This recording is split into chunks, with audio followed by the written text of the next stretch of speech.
तो दोस्तों कूड़ा कागज़ की एक और वीडियो में आप सभी का स्वागत है। आज की इस वीडियो में हम यूपीएससी प्रीलिम्स 2026 के नोटिफिकेशन के बारे में सारी की सारी इंपॉर्टेंट जो क्वेश्चंस हैं उनको कंप्लीट करेंगे। बहुत ही अच्छा वीडियो होने वाला है। अगर आप यूपीएससी 2026 का फॉर्म फिल करने वाले हैं तो कुछ बातें हैं जो कि आपको ज़रूरी हैं और उनको आपको याद रखना है। सबसे पहले नोटिफिकेशन कब आएगा ये देखेंगे हम ये देखेंगे कि रिक्वायर्ड डॉक्यूमेंट्स क्या-क्या हैं। तो नोटिफिकेशन आने से पहले आपको वो सारे डॉक्यूमेंट कंप्लीट कर लेने हैं। इसका मतलब अभी जितना भी टाइम बचा है उसमें आपको क्या करना है, डॉक्यूमेंट कंप्लीट करके रख लेने हैं। डॉक्यूमेंट इन्फॉर्मेशन में अगर कोई भी गलती है, तो उसे अपडेट करवा लें। मैं बताऊँगा क्या-क्या अपडेट कैसे-कैसे आपको करना है, तो उस पर भी हम बात करेंगे। यहाँ पर हम देखेंगे कि ओटीआर अगर आपने 2025 का यूपीएससी सीएसई का फॉर्म फिल किया था, तो आपने ओटीआर आईडी बनाई होगी, वन टाइम रजिस्ट्रेशन कहते हैं इसको। तो आपके मन में एक क्वेश्चन होगा, क्या अब आपको यूआरएन यूनिवर्सल रजिस्ट्रेशन नंबर ये बनाना पड़ेगा या फिर ओटीआर से ही आपको फॉर्म फिल हो जाएगा? तो वो भी देखेंगे। फिर क्या अभी यूआरएन बना सकते हैं? अभी का मतलब है कि अभी नोटिफिकेशन नहीं आया है तो उसके पहले यूआरएन या फिर आईडी यूपीएससी की आप बना सकते हैं या नहीं?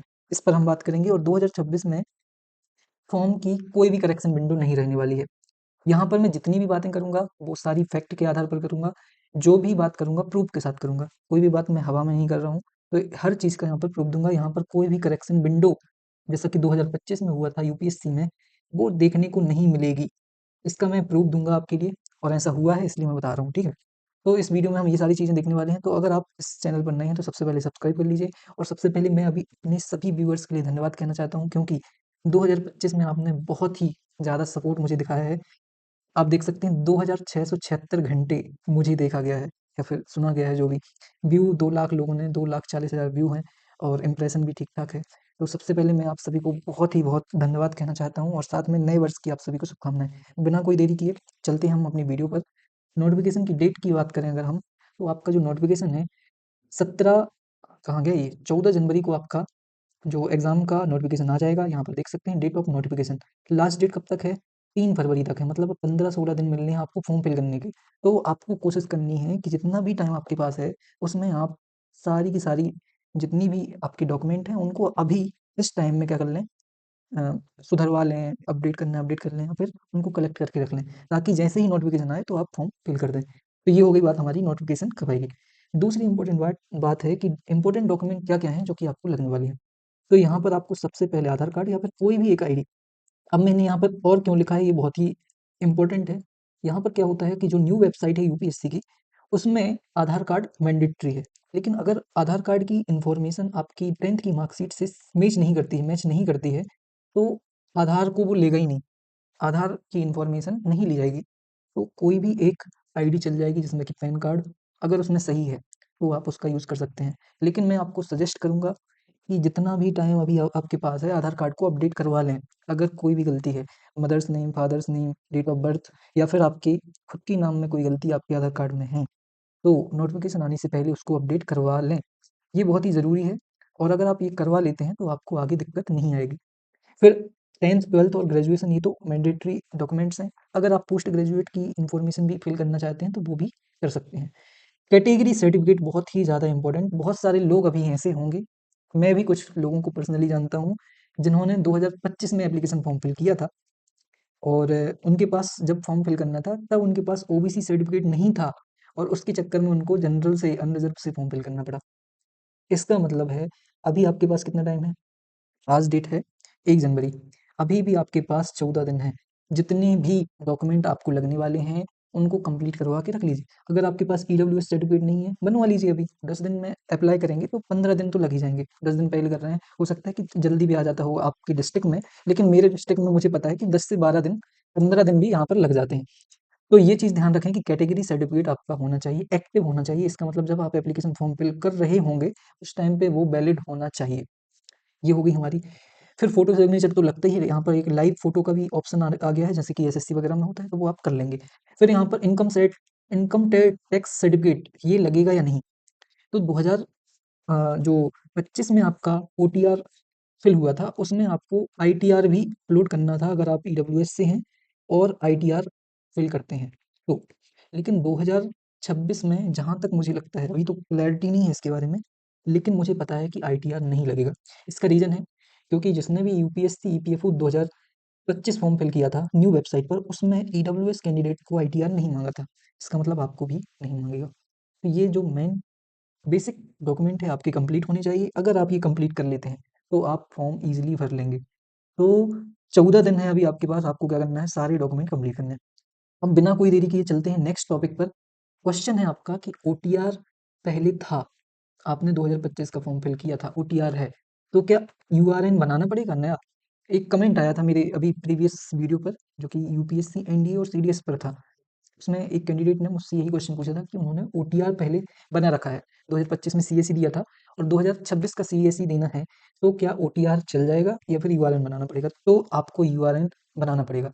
रीज़न है, इससे पहले जिसने भी 2025 का सीएसई फॉर्म फिल किया था, उसने ये वाली वेबसाइट पर फॉर्म बना फिल किया होगा और यहाँ पर आप देख सकते हैं, इस पर लिखा है कि portal is only for preview of application form field submitted before 25/3/2025। अगर आपने फॉर्म 25/3/2025 के पहले फिल किया है, उसी का प्रीव्यू आप देख सकते हैं इस वेबसाइट पर। इसका मतलब है कि ओटीआर सिर्फ उनके लिए लगना था जिन्होंने पहले फॉर्म फिल किया था। अब जितने भी न्यू फॉर्म फिल होंगे वो इस वेबसाइट पर होंगे फिल। समझ रहे हो? इसका मतलब है, और ये इसका रीज़न है, ये क्यों हुआ है? क्योंकि जो यूपीएससी 2025 का फॉर्म फिल हुआ था, उसमें यूपीएससी बहुत बुरी तरह से फेल हुआ था। फेल इस तरीके से हुआ था कि इनको 2 बार एग्ज़ाम की जो डेट है उसको एक्सटेंड करना पड़ा था, ऐसा कभी नहीं होता है। फिर एक्सटेंड करने के बाद करेक्शन विंडो भी ओपन करनी पड़ी थी। सोच सकते हैं आप, यूपीएससी को 2 बार फॉर्म फिल करने की डेट एक्सटेंड करनी पड़ी थी 2025 में। इसीलिए इस फेलियर की वजह से इन्होंने क्या किया, एक न्यू वेबसाइट अपडेट की और इस जितनी भी फॉर्म 25 मार्च के बाद फिल किए गए हैं यूपीएससी में, वो इस वेबसाइट पर हुए हैं और इस वेबसाइट पर अगर आपको फॉर्म फिल करना है तो यूआरएन होना ज़रूरी है। इसका मतलब जितनी भी मेहनत आपने 2025 में की थी, वो सब बर्बाद, ठीक है? तो वो सारी की सारी, मतलब आप सोच सकते हैं वो फॉर्म फिल करने में 4 से 5 घंटे एक व्यक्ति को लगे थे, उसके बाद भी फॉर्म फिल नहीं हो पाया था, कई लोगों का। तो वो फेलियर था यूपीएससी का। तो यहाँ पर एक न्यू वेबसाइट बनाई है, जो कि ये है और इसमें यूआरएन बनाना ज़रूरी है। अब क्या गलतियाँ नहीं करनी है? यूआरएन आप अभी भी बना सकते हैं, बिल्कुल बना सकते हैं। इसका मतलब है आप फॉर्म फिल करने से पहले यूआरएन और कॉमन एप्लीकेशन फॉर्म, देखिए यूआरएन क्या होता है, नाम से ही समझ रहे होंगे, यूनिवर्सल रजिस्ट्रेशन नंबर। इसका मतलब आपने एक बार आईडी बना ली, फिर वो लाइफ टाइम चलने वाली है। तो इसमें जितनी भी इन्फॉर्मेशन होती है उसमें कभी भी आप करेक्शन नहीं कर सकते हैं। No correction allowed. केवल ज़िंदगी में एक बार करेक्शन होगा, उसके बाद वो भी नहीं होगा। ठीक है? ये मैंने प्रीवियसली वीडियो बनाया है, उस पर मैंने मतलब डिटेल चर्चा की है उस पर। तो अगर आप इस वेबसाइट पर यूआरएन बनाने वाले हैं, तो कुछ बातों को आपको ध्यान रखना है। गलती से भी कोई गलती नहीं होनी चाहिए। नो गलती अलाउड। रीज़न है, यूआरएन में आप कोई भी सुधार नहीं कर सकते। यूआरएन में क्या-क्या इन्फॉर्मेशन आती है, आपका खुद का नाम, माता-पिता का नाम, आपकी डेट ऑफ बर्थ, आपकी 10th की मार्कशीट से रिलेटेड जितनी भी इन्फॉर्मेशन है, ये सारी चीज़ें आती हैं यूआरएन में। इसके बाद एक कॉमन एप्लीकेशन फॉर्म होता है, जो कि ओटीआर की तरह ही होता है, उसमें आपकी अदर इन्फॉर्मेशन आती है। उसमें भी 10 फॉर्म के आसपास 10 फॉर्म हैं, जिसमें आप क्वालिफ़िकेशन, डॉक्यूमेंट और फ़ोटो और कैटेगरी, इन सब चीज़ों की इन्फॉर्मेशन अपलोड करते हैं। तो आप फॉर्म फिल करने से पहले या फिर नोटिफ़िकेशन आने से पहले यूआरएन बना सकते हैं, लेकिन कोई भी गलती नहीं करनी है। एक भी गलती आपका सिलेक्शन प्रभावित कर सकता है। ठीक है, बाद में उसके चांसेस हैं कि आप एफ़िडेविट बनवा लें, ये कर लें, वो कर लें, लेकिन मैं खुद का एक्सपीरियंस बता रहा हूँ, मैंने जितने भी अभी तक करेक्शन पर वीडियो बनाए हैं, वो सबसे ज़्यादा चले हैं। पर मैक्सिमम लोग यहाँ पर गलती करते हैं, तो आपको गलती नहीं करनी। तो there is no correction window, ये क्यों बोल रहा हूँ मैं? हाल ही में 2025 में दिसंबर 2025 में यूपीएससी के द्वारा सीडीएस और एनडीए के फॉर्म फिल कराए गए हैं।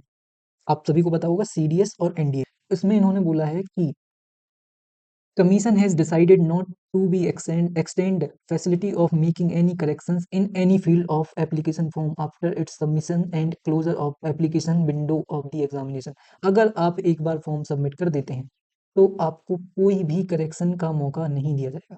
और ये क्यों किया गया है? ये इसलिए किया गया है, इन view of multiple recommendation of information submitted during the application process. मतलब जब आप ये फॉर्म फिल करेंगे ना, तो पहली बात तो जब आप फॉर्म फिल करते हैं तो इतना खतरनाक तरीके का वार्निंग आता है उनका, कि वो वार्निंग देख के हमको डर लगने लगता है कि भाई मैंने गलती की है क्या? मैं सबमिट कर रहा हूँ लेकिन ये ऐसे दिखा रहा है जैसे मैंने कोई गलती कर दी है। मतलब उसमें आपको बार-बार ये वार्निंग दी जाती है कि कोई भी इन्फॉर्मेशन आपको गलत नहीं करनी है। उसके बावजूद बहुत सारे कैंडिडेट गलती करते हैं। तो यूपीएससी का मानना है कि उसमें मेरी गलती नहीं है, आपने गलती की है, वो आपकी गलती है। इसीलिए अब हम कोई भी एक्सटेंशन नहीं करेंगे करेक्शन विंडो में। ये देखिए, ये नोटिफ़िकेशन का स्क्रीनशॉट डाला है मैंने। फिर यहाँ पर देखिए ये वाला, ये भी पढ़िए।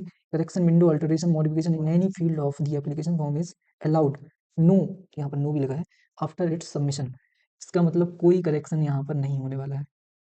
तो आपके सारे के सारे डाउट यहाँ पर क्लियर हो गए होंगे कि भाई कब आना है नोटिफिकेशन, 14 तारीख को, कौन कौन से डॉक्यूमेंट लगने हैं ये सारे। अगर कोई भी डॉक्यूमेंट में कोई भी गलती है, जिसमें आधार कार्ड मैंडेटरी है, अगर इसमें कोई गलती है, पैन कार्ड में कोई गलती है, वैसे तो पैन कार्ड लगेगा नहीं अगर आधार कार्ड है, तो अगर इनमें गलती है सुधरवा लें, ये जल्दी हो जाता है। आप 10th की मार्कशीट नहीं सुधरवा सकते हैं, बट 10th में जैसा नाम लिखा है आपका, उसके आधार पर आपको आप आधार कार्ड में चेंजेस करवा सकते हैं, करवा लीजिए। फिर यहाँ पर ओटीआर या फिर यूआरएन, तो यूआरएन बनाना पड़ेगा आपको। फिर यहाँ पर क्या अभी यूआरएन बना सकते हैं? बिल्कुल बना सकते हैं, यूआरएन भी बना सकते हैं, पूरा फॉर्म कंप्लीट कर सकते हैं आप, जिसमें कॉमन एप्लीकेशन फॉर्म है और यूआरएन है। जब ये पूरा हो जाएगा, इसके बाद आप क्या कर लेंगे, जब भी नोटिफिकेशन आएगी, तो यहाँ से आपको लॉगिन करना है, यूआरएन लॉगिन करेंगे और जितना भी आपने फॉर्म है उसको लॉक करेंगे, लॉक करने के बाद आप फॉर्म फिल कर देंगे, हो जाएगा, 1 मिनट में हो जाएगा। लेकिन जो यूआरएन और कॉमन एप्लीकेशन फॉर्म है, ये ज़्यादा टाइम लेता है बनाने में। कोई करेक्शन बिंदु बिंदु नहीं है यहाँ पर, मतलब ये भी आपको क्या करना है, बहुत ध्यान से फिल करना है। तो इसी के साथ पूरा कागज़ का ये वीडियो समाप्त होता है। अगर आपको ये वीडियो पसंद आए तो लाइक, शेयर, सब्सक्राइब करना ना भूलें, और बहुत सारे वीडियोज़ आपके यूपीएससी प्रीवियस ईयर क्वेश्चन पर से रिलेटेड आने वाले हैं, तो उस पर जाके वो देखिए। और यहाँ पर भी आप देख सकते हैं इस विंडो में, यहाँ पर जो वीडियो है ये 4 मिनट एक्सप्रेस नाम की सीरीज़ में आपको चलाने वाला हूँ। इसमें हम बहुत सारे क्वेश्चंस बहुत कम टाइम में देखेंगे, तो ऐसे ही जुड़े रहिए मेरे साथ, ताकि मैं आपके लिए और भी ऐसी वीडियोज़ लाता रहूँ। मिलते हैं अगली वीडियो में, पढ़ते रहिए, ध्यान रखिए अपना, धन्यवाद।